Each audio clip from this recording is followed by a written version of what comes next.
Witaj, Basiu. Miło Cię powitać dzisiaj.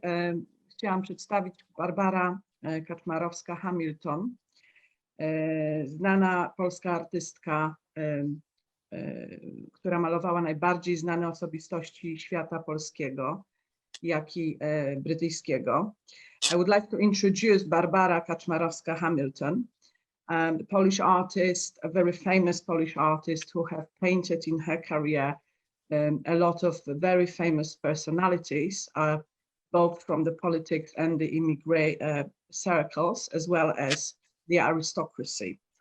She was also given or awarded Benemerito from Ambassador of Poland, Mr. Sopot, for her outstanding achievements.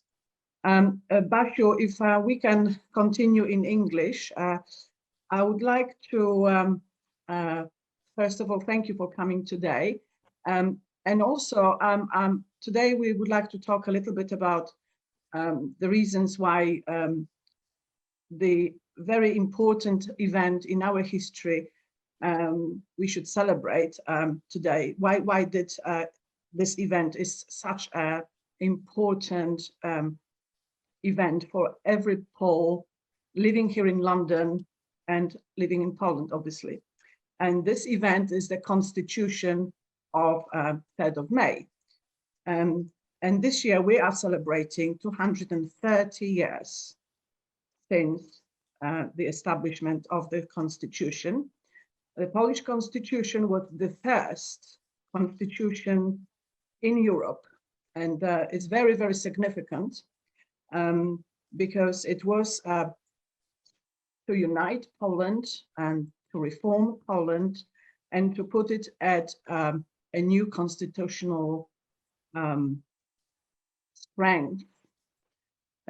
Remember also that the Poland at that time was a country of two different countries. It was a union of Poland and Lithuania. So the Constitution was very, very important to unite all Poles and to reform the country. So I would like to ask you in this context, how important do you think today is that we, here in 230 years later, we actually celebrate it still? What do you think? It's very important to remind us that it was first modern constitution in Europe and the second in the world. We forget about it, or we don't even know about it, particularly children. It's very important that children, we put in their minds how important and how modern Poland was at the time, and how powerful it became, and then it gained independence, because young generation really know very little about the history of Poland. It's just, we know that young generation is not studying as much as even our generation or previous generation. My mother, who went to a gymnasium in Brody in eastern Poland, which is now Ukraine, she did not go to university, but she was so well informed. And I always said, Mommy, how do you know that? I mean, what do you mean how? From my gymnasium, from school. I was always surprised how much more she knew than I did after all my years of studies. So it's very, very important that we, in every channel we can, introduce those facts, those very few facts which are really important in children's minds. Like we have Copernicus now coming to National Gallery, so at least they would all know who Copernicus was, and that they can learn the Revolutionibus Orbium Celestium, that one sentence in Latin. And this we really have to teach them, because my generation knows this sentence, because we learn it at school. And once you learn at school, you remember it all your life. So that's a quite an opportunity for us to teach the children. And as you know, we're doing a competition for a portrait of Copernicus. Yes, I know that is fantastic initiative. It's one of the best initiatives. And this is also combined with the fact that the portrait of Copernicus is visiting London. all the way Yeah. from the Jagiellonian University in Krakow. And I think this is the first time ever in the history.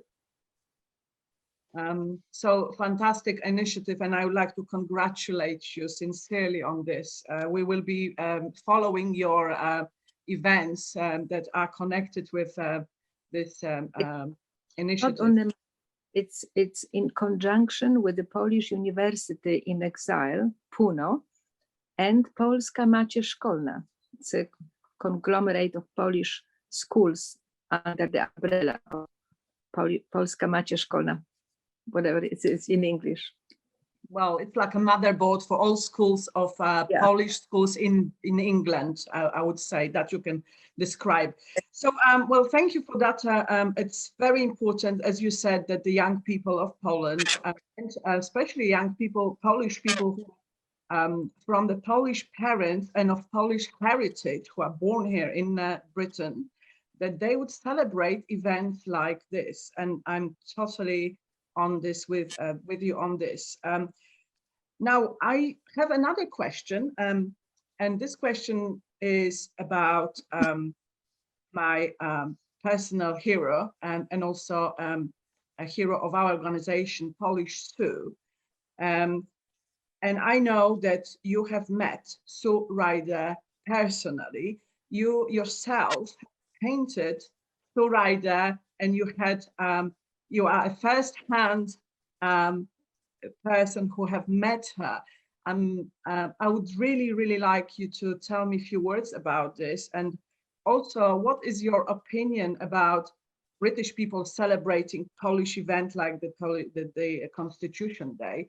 Would they and should they be celebrating, or sometimes you know, maybe they are not interested in the Polish history, but we are now part of the large British pool of different nations living here. And I think from my perspective, I think that a lot of people, from British people, are more and more interested in our national celebrations and our national days like the Constitution Day.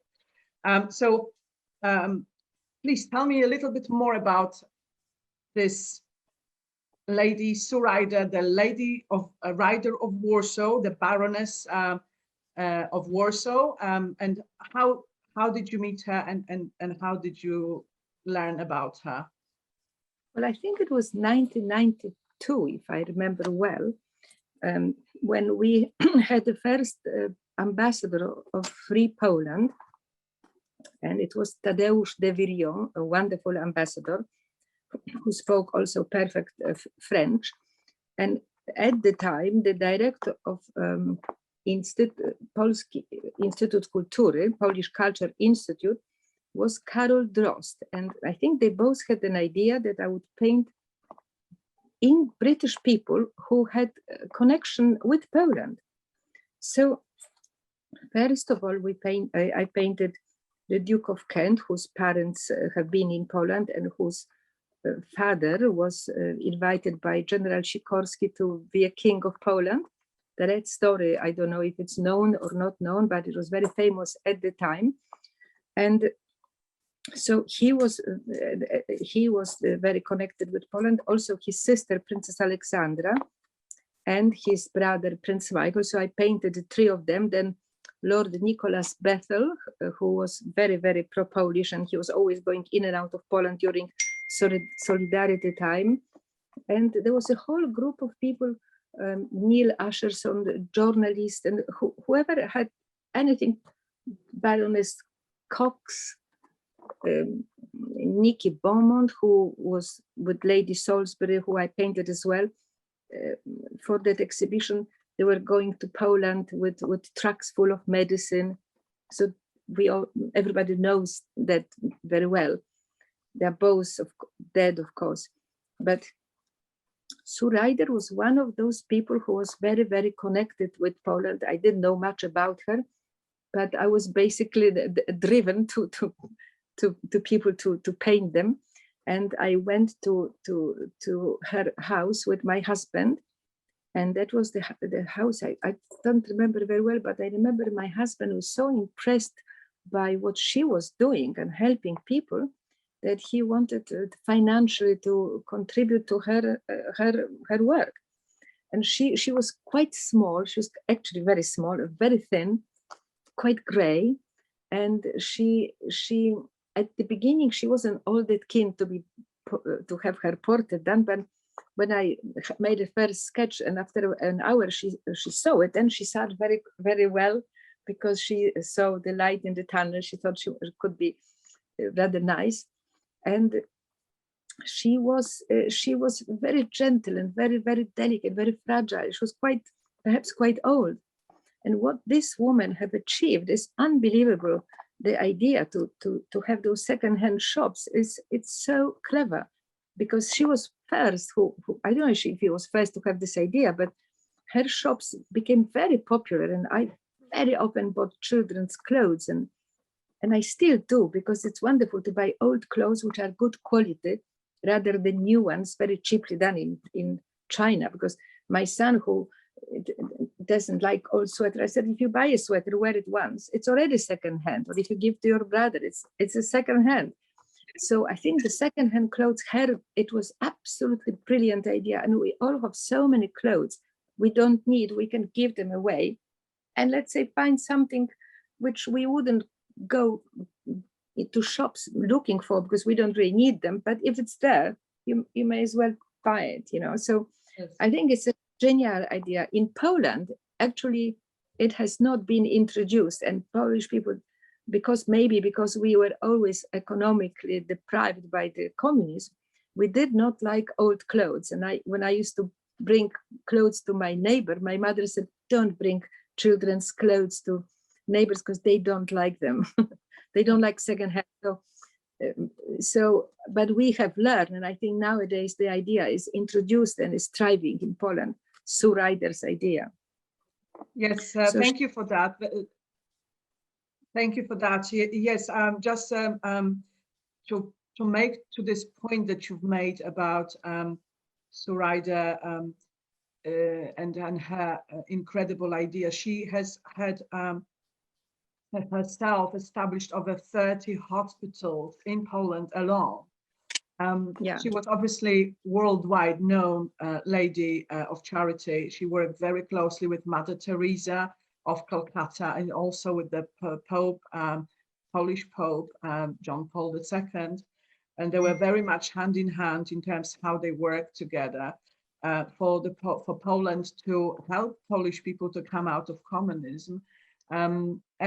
She was all along the way since the early 50s supporting Polish people in Poland, especially the poor and the disadvantaged.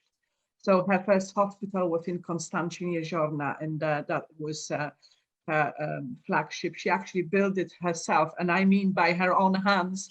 She was often seen building actually, or sitting on the roof or mending something with the actual workers. And she came to build this with prefabricated bits, which she brought over from England. Right. So yes, it was quite amazing. I mean, she was absolutely amazing lady. She had incredible love for Poland since she was working with the Polish Cichociemni, the special forces during the war. She was actually teaching them, and she was instructing them when they were going for actions of sabotage actions during the war. So since then, she had an incredible attachment to Poland, to the point that she also, when she was celebrating Christmas, she actually asked, can we celebrate Christmas by singing Polish carols? Oh, really? That's amazing. Polish type of food. And that was amazing. I couldn't believe it until I talked to people who met her, like Halina Kent, and also other people who had met her and worked with her. She always had a big, big love for Poland and our traditions. And the question that I asked in the beginning, how the British, or would the British ever celebrate Polish traditions? And I think that she was an amazing example of a British person who was so devoted, and he was so supporting the Polish nation and the charity in Poland. So I really treasure your memory, and also the fact that you have met her and you painted her. And I know that you have this amazing book with her signature. It's for Would you like you. to tell us more? That is amazing. This is autobiography of Zoraida. And that's dedications, which I can give it to you because it's with her signature. Oh, that is amazing. And this is when she actually signed herself. Yeah. That's amazing. That's amazing. I really appreciate this. I never read this book, but it's lots of photographs with the Queen. Oh gosh, I have to read it before I give it to you. Oh, this is the last photograph. She and her husband with the Pope. Yes, they had audiences with the Pope several times, this was probably on the occasion of their wedding anniversary when they came to see the Pope. I think I remember this picture. So yes, she was absolutely amazing. And one thing that I would like to say, that we are planning with the Polish Zoo to have a virtual exhibition about her life, because more and more people actually would like to vote for Zoraida to become a special person in church. So it's like błogosławiona, because she has done so much good for the people that we are trying to an action now to start a petition to make her a saint eventually, because there were a lot of people who did experience a lot of goodness from her. But what we could do, I think her life could encourage others to do good things or to do things for children, because children are so important now for us, because that's our future. You see, if we can give children the idea to help each other and to learn, that perhaps is a great our goal of our generation. And she could be inspiration. She is definitely, I agree with you. She is the inspiration. She inspired myself, and I hope she will inspire many more generations of Polish people, and not only Polish.